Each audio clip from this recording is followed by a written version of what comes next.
minta serendah-rendah hati saya kita di Batu Lintang ini juga buat perubahan besar. Dan ini merupakan satu kesempatan yang paling baik. This is the golden opportunity for each and every one of us here in Kuching to make that tremendous change, to make that remarkable change. And that remarkable change can only be made known and can only be realized by you who are staying in Kuching. We from Semenanjung are assisting you because several states in Semenanjung are already under Pakatan Rakyat past the AP Keadilan. We have Penang, we have Kedah, we have Kelantan, we have Selangor. And all these 4 states, they are now currently being managed very well under good governance by Pakatan leaders from the AP Keadilan and even from past. I was together with Keadilan, I was together with the AP. We were managing the state of Perak very well for 10.5 months before Najib Tun Razak, the president of UMNO, came to our state. They came to Ipoh and they snatched over and they grabbed the power which was given by the people of Perak to Pakatan Rakyat. The people of Perak gave the mandate to the People's Alliance past the AP Keadilan for them to see the new government to manage the state. Perak was once the most richest state. Perak was once the richest state in the whole country because we had everything. We had minerals, we had logging, we had rubber, we had oil palm. But then under UMNO Barisan Nasional for 53 years, Perak came down. So we actually took the trouble to come together past the AP Keadilan because we knew very well that if we work singly by ourselves, if we work personally by ourselves individually, we could not actually put Barisan Nasional on its toes. We could not defeat Barisan Nasional because they were using tons and tons of money. They were actually corrupting the people of Perak. Therefore, we came together and thanks God, Alhamdulillah, we managed to defeat Barisan Nasional. So people of Perak chose Pakatan Rakyat and we blend ourselves together. We blended ourselves together under Pakatan Rakyat past the AP Keadilan. And I was mandated to be the Chief Minister of Perak.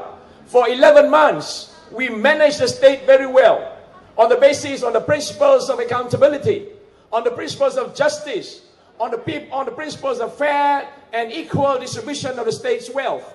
And on that count, for 11 months, we for the first time managed to increase the state revenue of Perak to a level not unprecedented before. For the last 53 years, Barisan Nasional, they were only able to collect the state revenue to an amount of 533 million. For just 11 months, we were able to collect the state revenue to a figure of 634 million, an increase of 100 million just within 11 months. Now, how did we do that? Because we were not corrupted, because we did open tender, because we don't have any discrimination, and we gave rights to the people of Perak. As a member of PAS and a leader of PAS, I am incumbent and obligatory on me to make sure that the lenders in Perak, whether they are Chinese, whether they are Indians, whether they are Orang Asli, whether they are Siamese, whether they are Malays, if they live in that state and they are poor, they did not have any land on their own. So it is obligatory on me as a member of PAS, as a leader of PAS, for me to give them the land titles that they should live on that land. The last 100 years, we had several villages in Malaysia, in Perak, 134 new villages. They were living in those villages for almost 70 years. And mind you, they did not have any land titles, those new villages. And there are 134 villages comprising of 47,000 Chinese families. They were literally staying in those lands for almost 70 years without land titles. And we offer them permanent land titles because that was their right and obligatory on Islam to allow that. Likewise, we issued land titles to almost 102,000 Malay families. Those were living in those lands called Kampung Tersusun, arranged and planned villages for almost 40 years, 30 to 40 years without any land titles. Now, I made it a point that they must get those land titles because they do not have any land to build their own houses. And likewise, we offer to the Indian communities, to the Orang Asli communities, as well as to the Siamese, who are actually the people of Perak. Ladies and gentlemen, I'm saying here that Pakatan Rakyat, we are not a racist party. We are a party for the Malaysians. Whether PAS, DAP and Keadilan, we came together. On that basis, UMNO is a racist party. Likewise, MCA is a racist party in Semenanjung. And even MIC, they are a racist party as well. But the new political outlook, the new landscape for Malaysia, for our generations to come, our children to come, they will be living in a politics without any fear. There is no elements of racism. There is no elements of discrimination. And we want to make sure that 28 million Malaysians, they must respect each other and they must be given their rights accordingly. So on that count, Pakatan Rakyat, we came together. We came past the AP Keadilan, we blended ourselves together, and we were able to manage now 4 states, if not 5 states. Now, what was the reason and how did Najib manage to grab the power in Perak? Saudara-saudara, saya nak beritahu, Najib sebagai Presiden UMNO, bersama-sama dengan beberapa orang menteri, mereka pergi ke Ipoh, mereka rasuah beberapa orang ahli Dewan Undangan Negeri. They corrupted some of the assemblymen and assemblywomen, and as a result of that, the government collapsed. Now, how did they do that? They did that because of the assistance of the police and other agencies of the government. So we are saying that what Najib was doing is illegal. What Najib was doing was forbidden. What Najib was doing was undemocratic, unconstitutional, as well as unparliamentary. Najib 讲错了，我们的比例球战船打是一个大强盗。That was Najib. He was the president of UMNO, and he stole the power of the people of Perak. Now it is your duty now as Sarawakians, your duty now as a people of Kuching, to teach Najib a lesson that we do not want Prime Minister to be of that nature. We do not want thieves to be our Prime Minister. We do not want the people like pirates. He is a pirate. Worse than the pirates of Caribbean. He stole the government of Perak.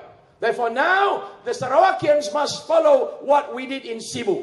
In Cebu, past the AP Keadilan, we worked together. And as a result of that, the people of Cebu threw Barisan Nasional out. And now, Cebu is represented by the AP. And the AP is also part of Pakatan Rakyat. So I believe the people of Kuching, I believe the people of Miriam, all other cities in Sarawak, they have got the authority now to ask Barisan Nasional, thank you for your service. We do not need you anymore. We do not need PACMO anymore. We want Pakatan Rakyat to manage and save the people of Sarawak as well as Putrajaya. Betul-betul? Saudara-saudara, untuk itu tanggungjawab kita adalah membuat perubahan. Kita mesti ubah negara kita semata-mata untuk menyelamatkan Malaysia.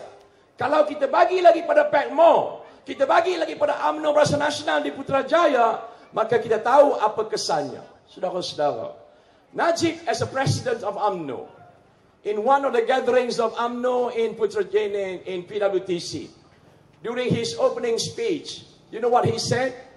He said that he shall defend Putrajaya at all costs. Najib said in the gathering of UMNO, there were about 3,000 to 4,000, 3,000 to 4,000 representatives of UMNO, and he was saying to them that we shall defend Putrajaya at all costs. Now, could you believe that a president of UMNO and the Prime Minister of Malaysia uttering those sentences? We shall defend Putrajaya at all costs. Now, Najib is challenging, Najib is inciting fear into the hearts of the Malaysians. He is questioning and he doesn't accept the people's decision. By so saying, Najib is not accepting the principles of democracy. If the people of Perak, if the people of other states, if the people of Sarawak and the whole Malaysians, they decide and they wish to throw UMNO and BN out, Najib doesn't accept that. By so saying, We shall defend Putrajaya at all costs, meaning that Najib is citing hatred, Najib is citing insinuation for the Malaysians. Now, I'm saying to you so that you don't have any fear, you don't have any fright, you don't feel frightened to change the government, because we have got the power, because we have got the authority to oust them out and to bring a new government, just like any other democratic first world in the West, in Australia, in the US as well. So we want the people of Malaysia to have those choices. If the government of the day is not performing their performance, if not giving their service to the Malaysians, in the next elections, we oust them and therefore we select a new government. Don't we? Yes, we should be that democratic. Now, what UMNO is saying to the Malays, that UMNO is the only party, BN is the only party that can rule this country. That's rubbish. Betul tak betul? That's rubbish. Now we see now, under Barisan Nasional, the level of corruption is one of the highest in the world. The level of corruption is one of the highest in the world. And Sarawak is clogging one of the highest states that have got the most corruptible leaders in Malaysia. Under the rule of PACMO for the last 30 years, we observed the level of corruption in Sarawak was one of the highest.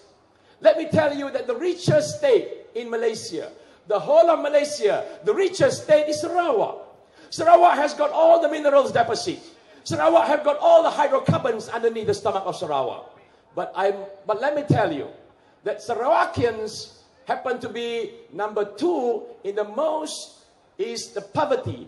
People who are the poorest people in the whole of Malaysia, they are the Sarawakians. Even though Sarawak is the richest state in the whole of Malaysia, the people of Sarawak is the second poorest people in the whole of Malaysia. Likewise in Semenanjung. If you go to Peninsular Malaysia, the richest state is Terengganu. 99.5% in Terengganu they are Malays. And it's being managed by Barisan UMNO. But I also tell you that the poorest people in Semenanjung Peninsula Malaysia, the people of Terengganu. The people of Terengganu is the poorest people in the whole of Peninsula. Both states are governed by BN. Both states are governed by UMNO. So what can we expect UMNO anymore? What can we expect BN anymore? Saudara-saudara, oleh itu saya nak merayu bahawa peluang keemasan ini hendaklah kita gunakan untuk menukar kerajaan yang ada. 我们一定要选明年的会小党行动党工程党，对不对？我们一定现在，我们一定要换马上换救马来西亚，betul tak betul? Saudara-saudara, sampailah masanya hari ini kita kena ajar kepada pimpinan Barisan Nasional, kita kena ajar kepada PACMO. We do not want you anymore, PACMO. Betul tak betul? We do not want you anymore, PACMO, because you are the most corrupted leader in this state. Kita nak beritahu this message to Najib, and that message is in your hand. On the 16th of April, you have to vote for Keadilan Rakyat here in Batu Lintang, and we shall proceed to the Dewan Undangan Negeri Kuching sampai ke Putrajaya. Betul tak betul? Thank you very much. Sia-sia kamsialo. Good night. Wan An. Terima kasih. Assalamualaikum warahmatullahi wabarakatuh. Ramadan Ri.